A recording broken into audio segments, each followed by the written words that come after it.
बांटने के लिए आए, पुलिस ने और रेंजर्स ने उनकी तौहीन की, उनको उलमा को अंदर जाने से रोक दिया। हमसे ये तय किया गया था कि उलमा वॉलंटियर दे दें, हम उलमा जाके इनको संभालेंगे, कंट्रोल करेंगे, इनकी काउंसलिंग करेंगे और ये हमारी कौम है, ये लावारिस नहीं, हम खुद कर लेंगे। अगर आपको डर लग रहा है प्लीज दोबारा कब्रों में चले जाइए, आए उनके लोग एक हो जाइए। उनके लोग आ गए मेरे पास बात करने के लिए और मैं उनसे बात कर लूँ। आप पेशेंट हैं, पहले आप बात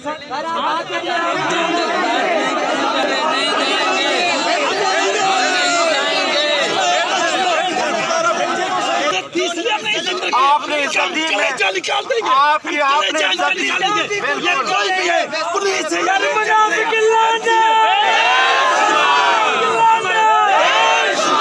सुनिए मेरी बात, सुनिए देखिए, मेरे लिए आए ना, मेरी मोहब्बत में आप आए ना, उलमा की मोहब्बत में आए आप, हैसियत आलिम और उलमा कह रहे हैं। 15 दिन सफर किया है, हमने 15 दिन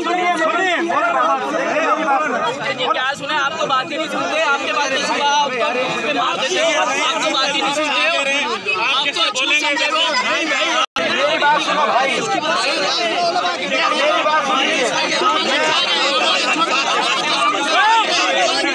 खाना बना रखा है, ठीक है मैं आ रहा हूँ,